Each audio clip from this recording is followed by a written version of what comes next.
Et salut à tous. Et voilà la conclusion de cette série de vidéos sur Stars of Akarios. Donc je vous donne directement mon ressenti, vous avez pu le voir au fil des vidéos. Je suis extrêmement heureux d'avoir ce jeu, je suis extrêmement heureux d'y jouer. Je le répète encore une fois, pour moi ça n'a rien à voir avec Gloomhaven. C'est pas parce qu'il y a un deck de modificateurs qui ressemble énormément à celui de Gloomhaven, pas de souci là-dessus. Mais le ressenti du jeu n'a rien à voir. Et en fait, j'aimerais pas que les gens s'écartent de ce jeu-là en disant « Ah, c'est comme Gloomhaven, j'aime pas Gloomhaven, par exemple. » Ou d'ailleurs l'inverse. Les gens disent « Ah, j'aime bien Gloomhaven, je vais aimer celui-là. » Non. Le ressenti n'est pas le même. Vous êtes sur un jeu d'action. Au niveau du combat, on est plus sur de l'action, moins sur de la tactique. Il n'y a pas le système de cartes de Gloomhaven. Donc, on peut vraiment pas le comparer en termes de ressenti de jeu. On peut mettre des similitudes sur le gameplay, hein. Il y a du placement de dés, il y a des cartes de bonus, il y a le deck de modificateurs. On pourrait le comparer à X-Wing, parce qu'il y a des vaisseaux, parce qu'on se déplace, parce qu'on tire. Oui, mais il y a quelque chose qui est unique à ce jeu, c'est ce ressenti. Le mélange, je trouve très bien dosé entre le combat et l'exploration au sol. L'exploration dans l'espace, on pourrait la mettre de côté, elle n'apporte pas grand chose, mais peut-être que dans le temps, on va se dire que sinon c'est une bonne idée aussi. En tout cas, c'est un bon lien entre les deux parties principales du jeu, je trouve. L'exploration au sol, je la trouve pas mal faite. Elle est plus... elle est meilleure que le 7ème continent, je trouve. Mais on a le système de cartes avec des directions, donc on va retrouver ce système-là. Elle est vers Tainted Grail, plutôt, en moins verbeux. Donc les paragraphes de lecture sont moins longs. En coop, c'est quand même peut-être plus intéressant d'ailleurs, quand on est à plusieurs joueurs. Ça va à l'essentiel, on est dans l'action. On est vraiment sur une saga space opéra action qui se déroule. On pourrait le comparer à du Battlestar Galactica dans l'ambiance, ou du Wing Commander, comme je l'ai déjà dit dans la vidéo, le jeu vidéo Wing Commander, avec justement ces menaces qui arrivent, des alertes, des missions sur lesquelles on va partir tout de suite, des missions qui sont planifiées, d'autres qui sont plutôt des embuscades ou des alertes. Et c'est le tout qui fait ce jeu-là, c'est pas seulement sa mécanique qui en fait un jeu à part, parce que c'est pas sur cette mécanique qu'on va faire waouh, c'est une mécanique géniale, comme on a pu l'avoir sur Gloomhaven par exemple. Gloomhaven, quand j'y ai joué la première fois, j'ai trouvé que la mécanique était super cool. Là, c'est pas le cas, c'est vraiment c'est agréable à jouer et l'ensemble se tient. On n'a pas associé des mécaniques qui sont bancales les unes envers les autres. C'est vraiment bien foutu, le matos est super cool. L'ergonomie très bien pensée. Je répète, l'ergonomie de ce jeu est formidable, je trouve, en termes sur les plateaux joueurs.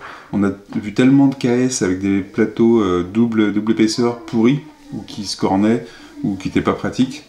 Celui-là, c'est pas le cas. Même les plateaux ennemis sont très bien faits, très pratiques. La place sur la table, je la trouve plutôt contenue.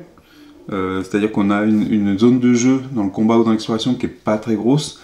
Si on mettait tout, donc exploration au sol, exploration dans l'espace et combat, je pense que ça tiendrait sur ma table.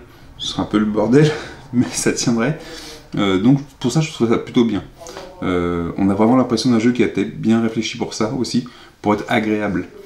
Qui ne s'est pas basé uniquement sur ses figurines, sur une mécanique, sur le thème. C'est vraiment bien pensé pour y jouer et pour l'apprécier. Donc pour ça, je trouve que vraiment, si vous aimez un tout petit peu le thème et l'aventure, vous devriez foncer sur le jeu. Alors maintenant, il n'est pas forcément disponible, c'était un KS. Je suis pas sûr qu'il soit disponible, je sais pas s'ils feront un second print, il y a beaucoup de gens qui le réclament. Ça sera la difficulté, c'est de se procurer le jeu peut-être, mais il sera peut-être en occasion, il y en a peut-être qui vont le revendre sur Ocaseo, pourquoi pas. Hein. Au chapitre des choses qui auraient pu être améliorées, on a le système d'histoire qui est à base de badges, donc c'est déjà vu.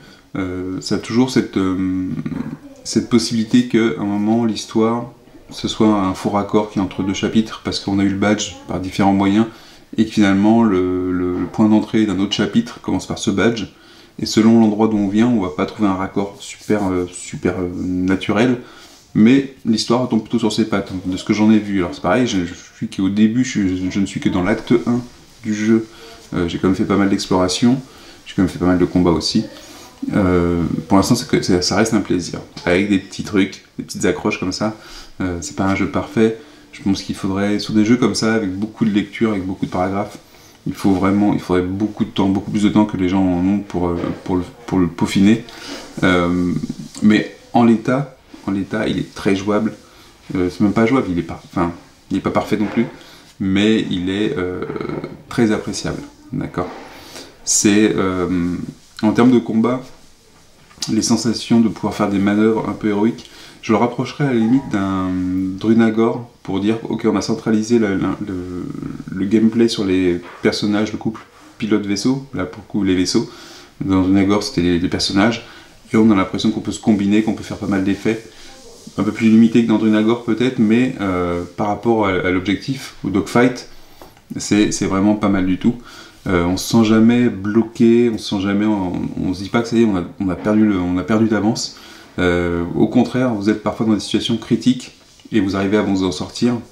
Et c'est un côté plaisant du jeu, justement, c'est ce danger proche et en même temps pouvoir s'en sortir malgré tout.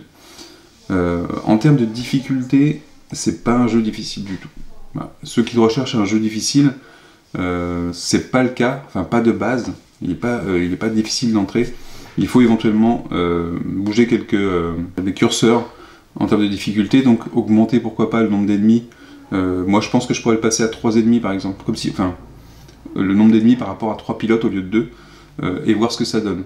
Ça me plairait de faire ça. Après dans le jeu il y a tout un petit paragraphe qui dit bah là, on peut ajuster tel marqueur, tel critère. À voir. Et ça permettrait de rendre le jeu un poil plus dur. Alors est-ce que c'est l'objectif d'un jeu comme ça qui raconte une histoire? Je ne sais pas. Le fait déjà qu'en cas d'échec ou de succès on continue l'aventure prouve que c'est pas forcément son objectif. Maintenant, ce qui est bien c'est qu'on peut le faire à n'importe quel moment. Donc je peux avoir une courbe de progression plutôt rapide au départ et décider à un moment de dire ok, je bascule et je vais mettre un petit peu plus difficile. Ou un peu plus difficile sur certains scénarios pour dire je trouve que le scénario est critique, ça serait marrant d'avoir encore plus de tension sur un combat. À voir si ça casse pas, parce que si jamais le combat était prévu pour être difficile et que vous l'augmentez à ce moment-là, vous risquez de déchanter. Mais bon, pour l'instant, moi, j'ai pas eu de difficulté dans le jeu, de difficulté majeure. Ça c'est pas toujours. Je me suis pas toujours baladé en face des ennemis. Dire que parfois ça a été très chaud et j'ai terminé avec aucune carte d'amélioration visible et uniquement les actions de base disponibles. Donc c'était quand même chaud. En termes de mission, c'était assez varié, c'est-à-dire que j'ai eu de la défense, j'ai eu de la destruction complète, j'ai eu de repérer des points sur la carte pour aller les scanner. Donc ça aussi c'est bien parce que ça vous donne une approche dogfight qui est différente. Parfois on sera en dogfight pour éloigner les ennemis d'un point important, donc à se prendre des dégâts et à pouvoir fuir et se réparer. Voilà, il y a des choses comme ça qui sont bien sympas. Et puis vous pouvez être surpris aussi par certaines cartes IA. Le deck de modificateurs, quoi qu'on en dise, qui ressemble à Gloomhaven, va faire que sur une attaque potentiellement vous allez avoir très chaud derrière, ou même terminé. Donc il y a toujours ce risque qui fait un risque calculé, qui fait que c'est appréciable et que le dogfight, même s'il n'est pas super difficile, super challengeant, peut quand même vous faire prendre des petites sensations, des sueurs froides à un moment. Voilà, et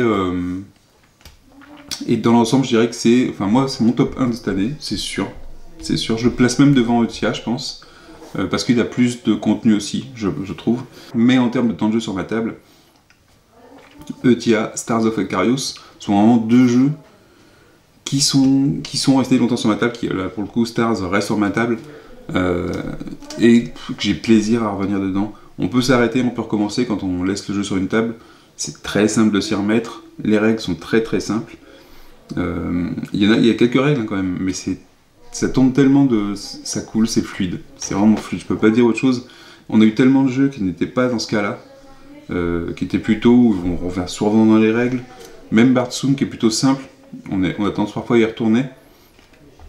Je trouve que là c'est pas le cas. À la limite il aurait fallu aussi une aide pour les effets, parce qu'on a les icônes pour savoir quel effet a lieu, mais on n'a pas l'explication de l'effet, donc ce serait bien d'avoir une double page avec l'explication sur l'effet, pour ceux qu'on n'a pas souvent. Le brouillage radar, le target lock, la brèche dans la coque, je les connais bien, donc pour les autres effets éventuellement qu'on voit moins souvent, pour l'instant, dans la partie, ça aurait été bien d'avoir une aide plutôt que d'aller voir le livre de règles.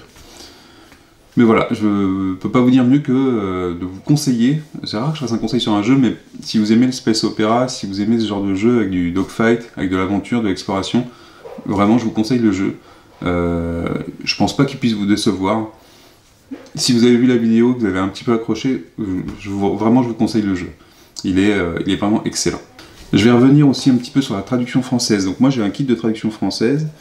La traduction française n'est pas complète.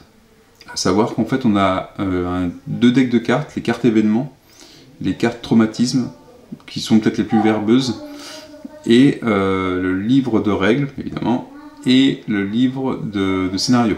Donc c'est quand même le gros morceau, le livre de scénario, hein, ça vous fait l'histoire. Moi je le fais avec le livre de scénario en français. C'est appréciable d'avoir du texte, enfin de la lecture à faire en français plutôt qu'en anglais. Un petit peu gain de temps, c'est plus naturel. Maintenant c'est vrai que je garde tout le temps quand même, pas loin, le livre anglais, règles et scénario, au cas où j'aurai un doute sur la traduction. Le gros problème, je trouve, c'est que la traduction a été faite au niveau des livres des règles et du scénario en traduisant tout. Donc les noms des équipements, les noms des vaisseaux parfois, c'est pas tout le temps le cas, les noms propres, et au niveau matériel, c'est pas traduit. C'est-à-dire que toutes les améliorations, les cartes d'amélioration, les noms des vaisseaux, les trucs comme ça ne sont pas traduits. Ça veut dire que si vous... Et les badges, par exemple, les succès ne sont pas traduits non plus. Donc quelqu'un qui est hermétique à l'anglais, il va falloir qu'il recherche à quel badge ça correspond, à quel succès ça correspond, et faire le lien entre l'anglais et le français. Donc ça c'est un peu dommage pour un kit français. Maintenant, on a, au niveau des scénarios, vous avez vraiment du français, donc il n'y a pas de souci. Je vous dis, ce petit point d'accroche entre les composants qui ne sont pas traduits, tous traduits, d'ailleurs pour la majorité qui ne sont pas traduits, et la règle qui est traduite, ça peut poser problème. D'ailleurs, dès le départ, en fait, quand on vous parle du faucon dans le jeu, et vous dit, mais le faucon c'est quoi? Et qui finalement c'est The Sparrow, ça coule pas de source. Il aurait dit Falcon, on aurait compris. Mais là, pour le coup, moi ça m'a pas parlé tout de suite, donc je me dis, mais qu'est-ce que c'est que cette traduction? Et j'ai compris après que c'était un type de faucon, le faucon Sparrow. Donc voilà, il peut y avoir ce problème-là si vous aimez bien le français, mais c'est une toute petite difficulté, un tout petit bémol sur la traduction du jeu. Sinon, pas de souci. Il y a déjà un errata, je crois, sur BGG, qui est pas énorme, hein, c'est pas un gros errata pour l'instant. Pour certains scénarios, pour des textes, pour des précisions. C'est comme dans beaucoup de jeux, comme dans beaucoup de KS, on a ça. Même maintenant, les jeux qui sortent, finalement, de gros éditeurs, on a ce genre de problème. Hein. Donc je trouve que même les éditeurs ont rattrapé les KS à ce niveau-là. Ils sortent de plus en plus vite leurs jeux et peut-être de moins en moins bien lus.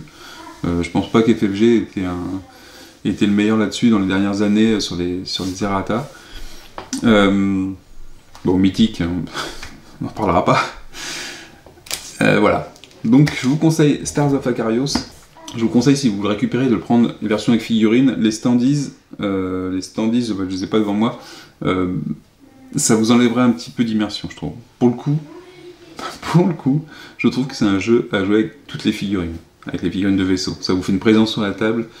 Sinon, vous allez avoir un mix des vaisseaux de joueurs en 3D, donc en figurines, et des standees pour les vaisseaux ennemis.